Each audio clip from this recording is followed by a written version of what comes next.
Idea of showing them what to do, just helping them out. A lot of inspiration for them. A lot of the kids just need to be pushed in the right direction. You guys are all here to improve your game, you know, and learn some new stuff and take that in. We're all here for a positive thing, you know, to help you guys in your game. And this is, you know, it helps us to do this as well. All right, boys. Make sure you stay smart. If you think he's going to keep coming out here, just commit to the shot. Be like, okay, he's right there, posted, boom. It's one motion with your left leg when you're coming out right-handed, okay? Nothing on your body is moving except for that. Boom. Later on down the road, you're going to actually see these kids on the pro circuit, which will be even more gratifying. Keep doing this. You guys are doing good. All right?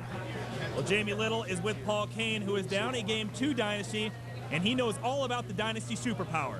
All right, Paul, so we're getting ready to head into your second game with Dynasty. Yeah. How are these guys to go up against? It's hard. It's a hard game. You've got to play tight. You've got to play aggressive. Do you know what I mean? But you can't play too aggressive because they're good. You know, so they're going to take you down. So what makes them so good? You say they're aggressive. What do they do on the field? They just play well as a team, like really well as a team. And if you're not playing up to their level, then they're taking you. So it's... Maddie, you've seen this Dynasty team for years. Do they have any weaknesses to exploit? Well, they are amazing, Trace, but, you know, they're mortal and they are beatable. The Tigers just have to come up with a good game plan and execute it to near perfection. Have no stupid mistakes. Game 2, San Diego Dynasty versus the London Tigers. Dynasty leads 1-0. Teams switch sides. Tigers on your left, Dynasty on your right. And you see the Tigers in red, Dynasty in blue. Tigers actually with a better breakout than Dynasty. Brian Cole getting shot off the break. He heads to the dead box. Perchek also out with the Dynasty. Cole's done. So already off the bat for the first time in a long time, the Dynasty lose a couple men. That's right. Tigers actually, they have the advantage right now. They have good field position, and they are up 6 players to 5. We see James Adkins looking for another kill in that car wash, shooting towards the snake side. You see both teams in the car wash, but the Tigers with a slight advantage. I'll tell you what, though, Dynasty kind of suckers you in, and right there, Paul Kane getting shot out of that back again. You cannot lose your back players. Back players super important. They're supporting players. They shoot for the front players, so the front players can get up into position. Ollie Lang looking for his next victim. You see Hollington in that snake, looking towards the center of the field. All even right now. No, Martin shot out of the back as well. Fergoza diving into the snake, Matty. Angel Fergoza, one of the most subtle and quiet guys you'll ever meet, but he's a killer, as you see right there. Yeah, he's locked up with Adkin. We got Adkin right now. Adkin just fell asleep in that car wash. I don't know what he was doing. He should have saw Angel bump into Snake and shooting at him. Instead, Angel blows his head off. Here comes the ref. Donegan is out. And look at Ollie Lang from the backfield, Matty, coming into the snake. He knows where everybody is. And boom. He tags his last victim, and it's Hollington. Dynasty victorious once again with another sweep. Dynasty continuing their aggressive onslaught here at this event.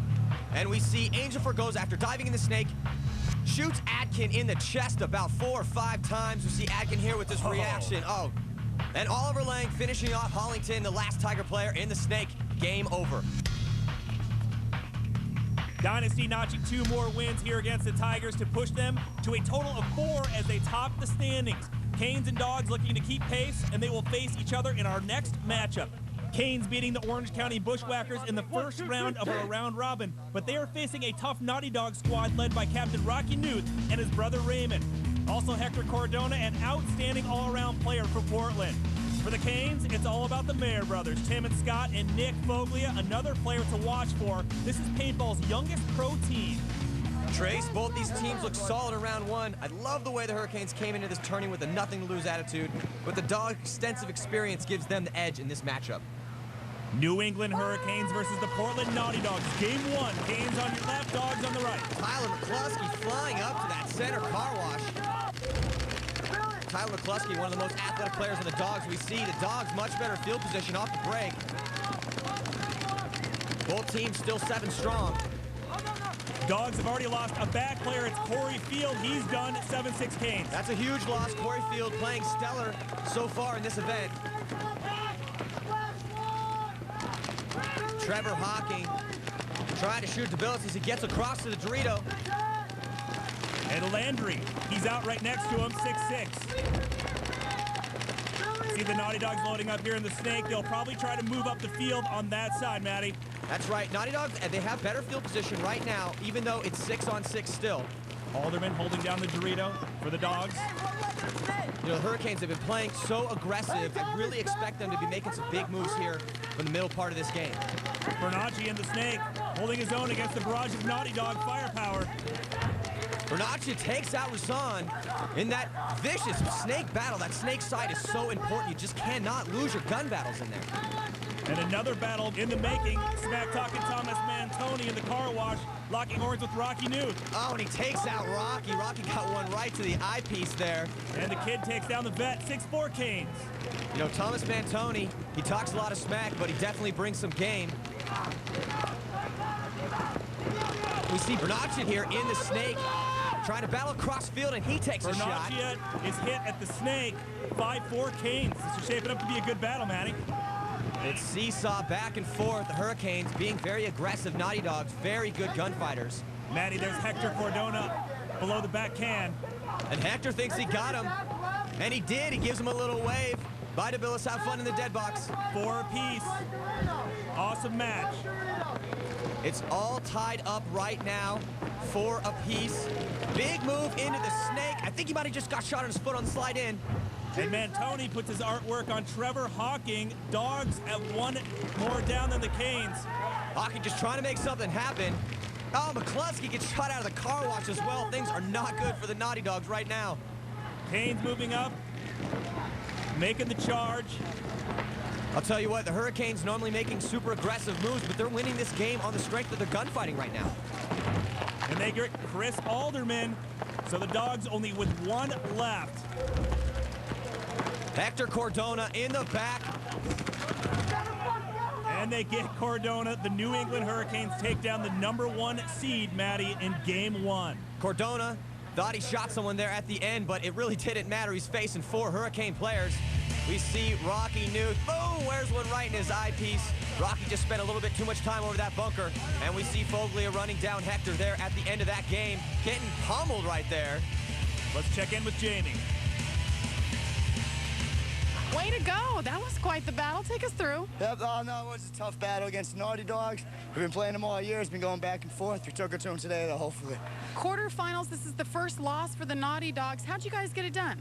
We just played hard ball. We stayed in a bunker, shot our guns, and we got through it. Look at this. You got hit on the neck, some blood there. Yeah. Just what happens in the game, that's all. Hurricanes stepping up with a huge win in game 1, but the Naughty Dogs are on the hunt for revenge. Dogs, Canes, game 2, next. On trying to get to the car wash off the break. He gets shot. We see in the Snake is hit. Dogs on the attack right now. 6-on-1. Corey Fields streaking to the back corner. It's Foglia.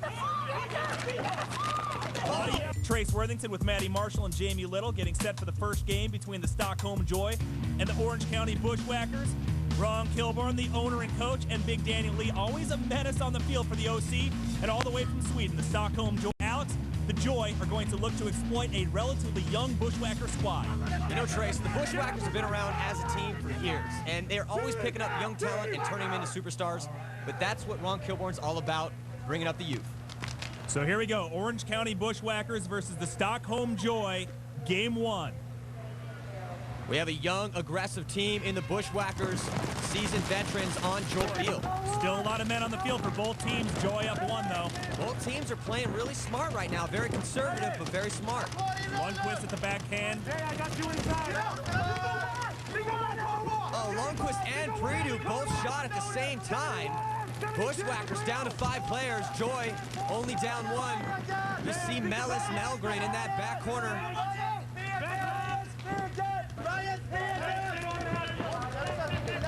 It's a tense matchup, very even right now. Bushwhackers slightly better field position with that 50-yard line bunker, but Stockholm Joy with the player in the Snake. And that player is Magnus Storkenfeld. Peering out at Carl Bryan, who is still holding down the Dorito.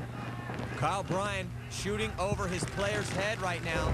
Second Dorito. And we see that important 50-yard line bunker for the Bushwhackers is going to come into play. He's got great shots on the Snake and the car wash.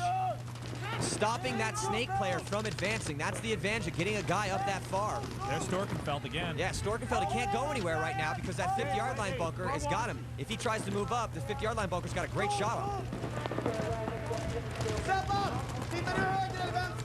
20 seconds left, Maddie. 4 minutes total in these.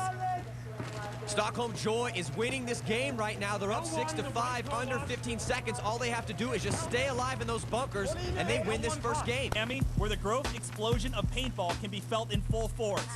People have been drawn to this sport in record numbers, so we thought we'd have Maddie Marshall give us the goods on what paintball guns are all about. What's up, I'm Maddie Marshall. I'm going to be breaking down the basic elements of a paintball gun so everyone at home can kind of figure out what's going on. First thing, this is the loader. This is where the paintballs go in. Carries about 200 paintballs. It's battery fed. The paintballs then go down into the actual gun itself and shoot out of the barrel right here. Velocity of a paintball gun is about 200 miles an hour. The gun is powered by an air system right here. This is compressed air, 4,500 PSI. The air flows through the grip frame into the regulator, which controls the velocity. So if you want to make it shoot faster, this is where you go. Most importantly, we have the brain of the gun, which is control the electronics, control the firing in the gun, which is located in the grip frame. And then you have the trigger. The trigger is a double trigger, it's unlike most guns, so that we actually get to use 2 fingers when firing, and it creates a higher rate of fire out here because paintball is all about firepower. So you don't actually pull with 1 finger like this, you actually pull with 2 fingers like this, achieving the highest rate of fire you possibly can. And that's the basic elements of the paintball gun. Thanks for dropping the knowledge, Maddie. Bushwackers need to get their guns going here in game 2 after dropping the first game to the Joy. Stockholm Joy versus the Orange County Bushwackers. Game 2, Joy leads at 1-0. Joy on the left this time, Bushwackers on the right. Here we go. Solid breakout, lots of guns up for Stockholm Joy. I'm looking for them to get to some good spots this game. They're already up 1 win right now. So there we see Stockholm in red, Bushwackers in blue. Joy. See Big Dan getting up in there, but they need to make, he knows they need to make something happen right now. He knows they're out. Solid breakout by